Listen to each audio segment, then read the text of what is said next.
there is an intense relation between quadratic equation and quadratic graph. This is quadratic equation. If you symbolize quadratic equation, that is ax square bx plus c. This is the given value of x, and if you put this given value in the equation, you will get value of y. I'm just exposing. If you put this minus 2 in this place, after calculation you will get y is equal to 12. If you put this minus into here, after calculation you will get 3. So actually this is the method of application.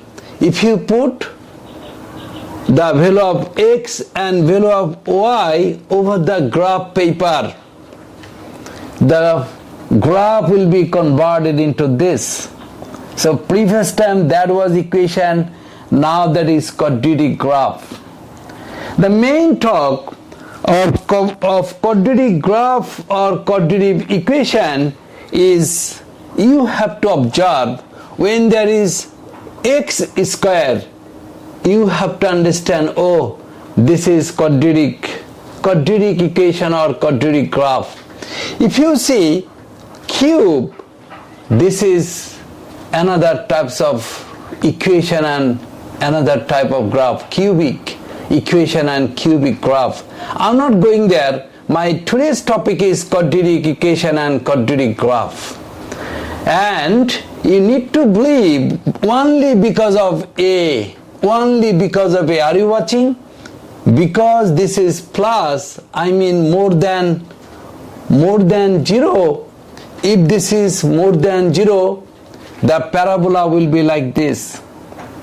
If this is minus, only because of A. If A will be minus, the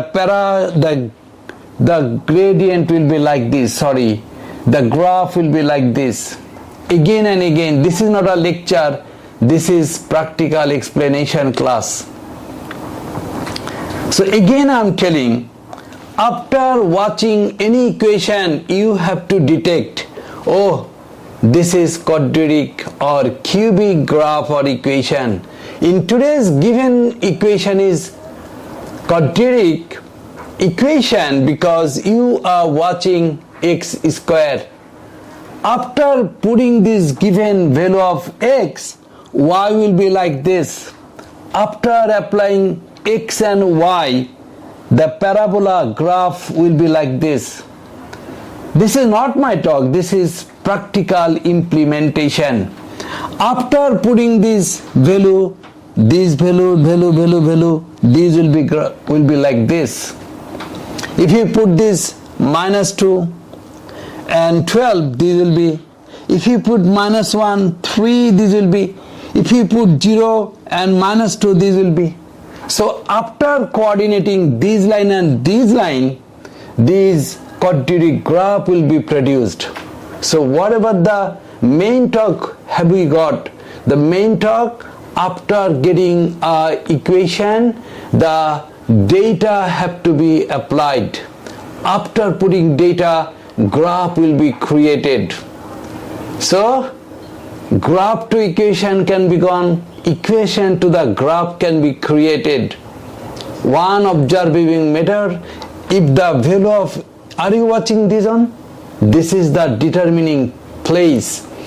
If you put plus value, the figure will be like this. This is called U-shaped parabola. And if you put minus value, okay, less than 0, this will be inverted shape parabola. So again I am telling, the quadratic equation to quadratic graph can be made. What is the way of determining quadratic equation? Because that will be x square. What is the way of determining U-shaped? Because that will be plus. What is the way of determining inverted U-shaped parabolas? I mean these will be minus. So actually this is the sensitive place. This A is the sensitive place of determining plus or minus. So actually my today's talk equation to the quadratic equation to the quadratic graph. What is the way of determining or identifying quadratic? Obviously there will be x square. What is the way of determining cubic? That will be cube, and the appearance of cubic graph is like this. In the next day I will explain the cubic equation and cubic graph. But in today's class the main talk, the method of determining quadratic equation, obviously there will be x square. Okay, after putting value of, obviously in mathematics x will be given. From x y have to be found out. After applying x and y, the graph will be created. If the value is positive, this type of graph will be created. If the value only this value, if this is minus, this type of graph will be created. This is called positive U-shaped parabolas, and if you apply minus, these will be inverted U-shaped parabolas. This is the intense relation between quadratic equation to quadratic graph. Thank you.